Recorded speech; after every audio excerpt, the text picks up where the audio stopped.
All right, so first you're going to start by drawing the dimensions of the disco ball. So you're going to draw 2 dots, and then you're going to connect them by drawing a circle.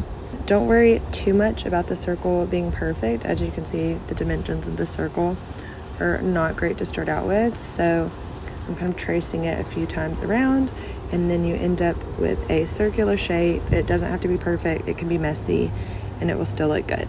Then I'm drawing the top part of the disco ball where it's going to hang, and then after that I'm going to draw a line through the center from the top of the disco ball to the bottom.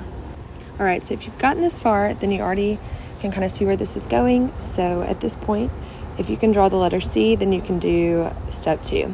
So you're going to draw these C shapes from the top of the disco ball to the bottom, and it's going to slightly curve more and more as you get to the outer edges.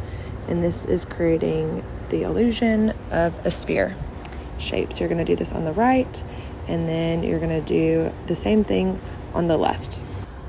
Now we're going to start drawing the squares of the disco ball. So you're going to do the same thing. We're going to do C shapes from the top to the bottom, but it's going to curve upward. The thing about this is if you draw the lines closer together, you're going to have more squares. If they're further apart, they're going to be more kind of rectangular like mine are. So think about that while you are drawing the squares. Then voila, your disco ball should look something like this. Now I'm going to go in and add some little like sparkle shimmers on the side around the disco ball just for effect.